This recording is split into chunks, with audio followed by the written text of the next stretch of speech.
Hello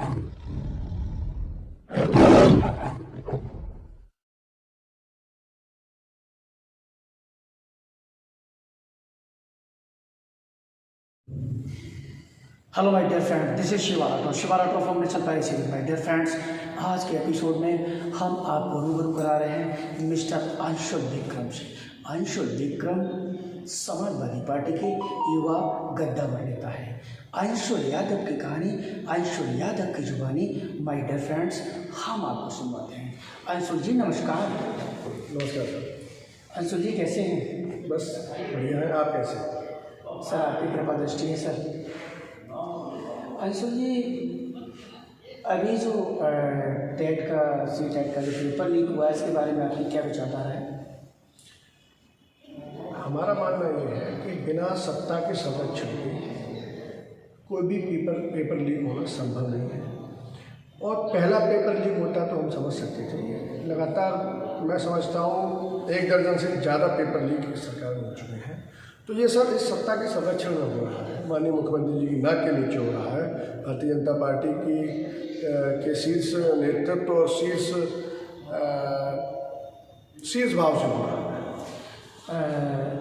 मैं पहले परिचय दे दूँ कि मैं किसी पार्टी का प्रवक्ता नहीं हूँ अंशुल यादव जी। अंशुल यादव जी, दूसरा सवाल ये है कि ऐसा तो सपा की सरकार में भी हुआ है।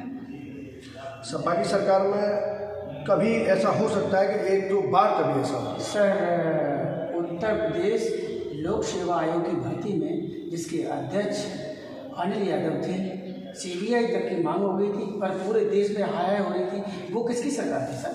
बिल्कुल साहब, मांग हो गई थी सीबीआई की। आपकी बात से सहमत है।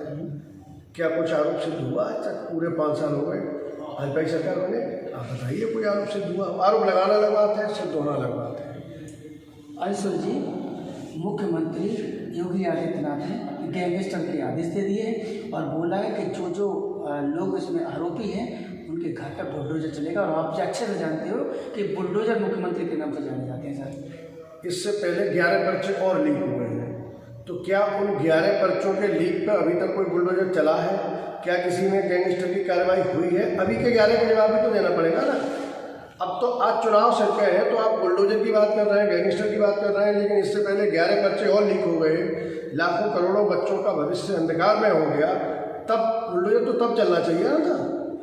तब तो बुलडोजर चला नहीं, तब तो गैंगस्टर लगा नहीं। अब अपनों के ऊपर कैसे बुलडोजर चलाएंगे, कैसे गैंगस्टर लगाएंगे? हाँ, ये अलग बात है कि निर्दोष लोगों को ढूंढ लिया जाएगा, निर्दोष लोगों को कनेक्शन करके उनके यहाँ बुलडोजर चलवा दें। असली दोषियों के यहाँ बुलडोजर न चलेगा, नहीं गैंगस्टर की कार्रवाई असली दोषियों के खिलाफ कुछ नहीं। ये कैसे पता लग रहा है ये असली है? ये बता।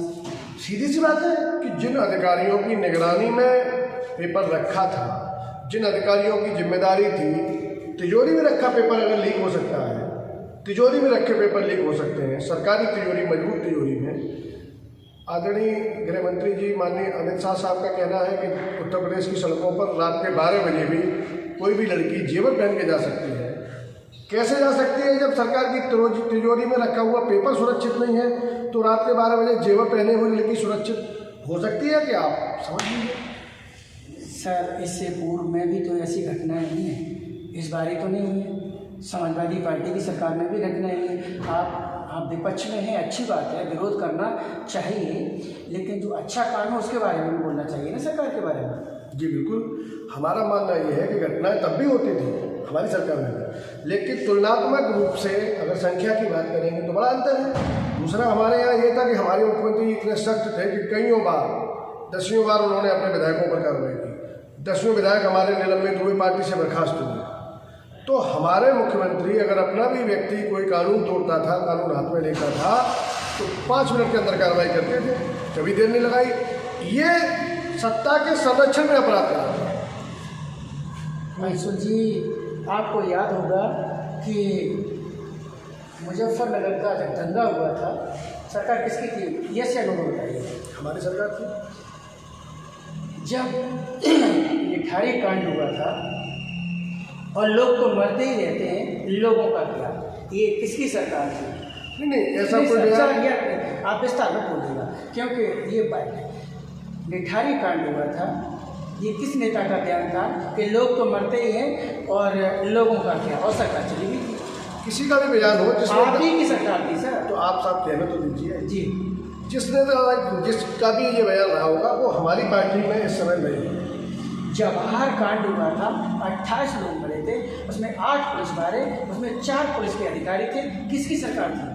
सरकार किसी की भी रही हो, लेकिन न्याय हुआ था। आपकी न्याय हुआ था, हमारी सरकार थी, न्याय हुआ था, पुलिस ने कार्रवाई पूरी की थी और जो अपराधी थे उनको नेस्तनाबूद करने का काम हमारी सरकार ने उस समय किया था। मुंबई में एक बालिका के साथ रेप हुआ था, मुंबई में, आपको जानकारी होगी। और वो एक बयान आया था कि ये तो बच्चे हैं और बच्चों से गलती होती ही रहती है। ये बयान किसका था उस समय, वो क्या थे? ये बयान को तोड़ कर पेश किया गया था। मैं पूरा वीडियो देखा है, आप पूरा वीडियो देखिए। इस बयान में नेताजी ने ये कहा था, जो प्रेम संबंधों में शारीरिक संबंध बनते हैं, ये बयान नेताजी का उस संदर्भ में था कि जब प्रेम संबंध होते हैं लड़का और लड़की के बीच में और उसके दरमियान कभी इंटीमेट हो जाते हैं, तो उसके बाद कई बार ब्रेकअप हो गया तो आरोप लगा दिया बलात्कार का। नेताजी का बयान उस संदर्भ में था। नेताजी का बयान किसी बलात्कार के पक्ष में नहीं था, किसी बलात्कार करने वाले का उन्होंने पक्ष लेने की कोशिश नहीं की थी कभी। अंशुल जी, 2022 के चुनाव में समाजवादी पार्टी किन किन मुद्दों को लेके पब्लिक के बीच में जाएगी, संक्षिप्त में बताइए। सीधी सी बात है कि भय, भूख और भ्रष्टाचार, जानलेवा महंगाई, कमर तोड़ भ्रष्टाचार, थाने और किस तरह थाने और तहसील भ्रष्टाचार का अड्डा बन गए हैं, और भय, भूख और भ्रष्टाचार। अपराध का आलम आप पिछले 5-6 दिनों की घटना ले लीजिए। गोंडा की घटना, 3 लोगों के सामूहिक हत्याकांड। प्रयागराज 4 लोगों की हत्या। आज कल हुई है, 6 लोगों को गोलियां मारी गई हैं, 2 मौके पर खत्म हो गए और 4 घायल हैं। लगातार आप गैंगरेप मथुरा, उससे 2 दिन पहले गैंगरेप हुआ कन्नौज में। दोनों सबसे कितनी विकराल बात है कि 2 गैंगरेप मैंने अभी 4 दिन में देखे हैं, दोनों में पीड़िता को जहर खाना पड़ा है।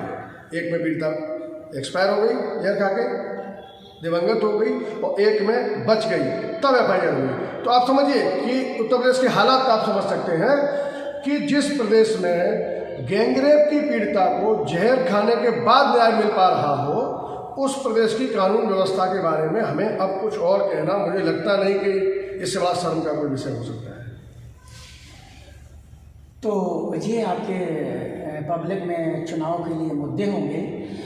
विक्रम जी, मैं आपको एक सवाल पूछना चाहता हूँ। जब भी जिसकी भी सरकार आती है, सरकार चाहे बसपा की हो, चाहे सपा की हो, चाहे भाजपा की हो, पूर्व में कांग्रेस की भी रही है, मैं समझता हूँ आपको जानकारी होगी, सरकार किसी की भी हो, हर आदमी ये प्रयास करता है कि मेरी सरकार में पब्लिक को बेहतर मिले, अच्छा मिले। क्या योगी सरकार या मुख्यमंत्री योगी आदित्यनाथ जानबूझकर करते हैं ये सब?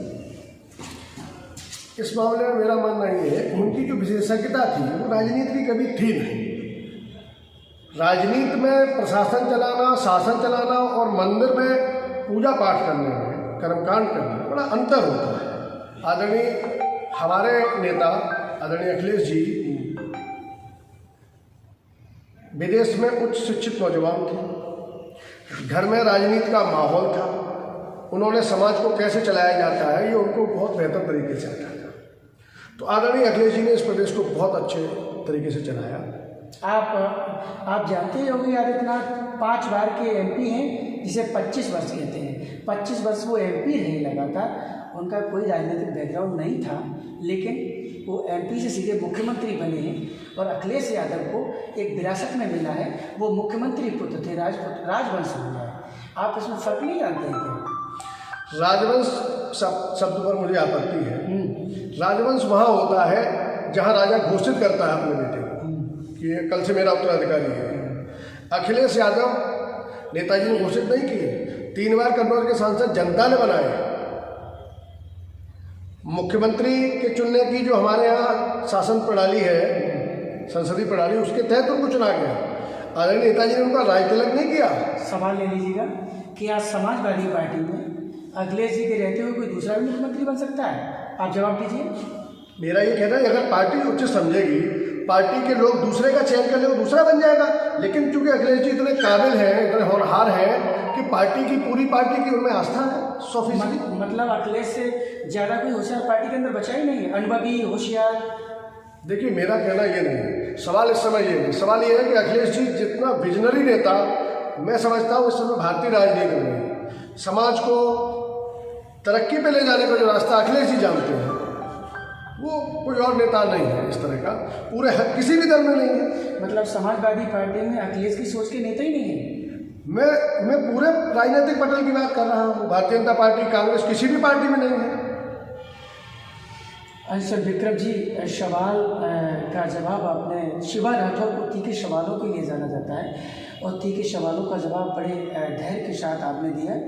शिवा राठौर आपका तहे दिल से धन्यवाद देता है और आगे भी मैं आपसे आपके उज्जवल भविष्य की कामना करता हूँ परमात्मा से। सर जय हिंद। बहुत बहुत धन्यवाद।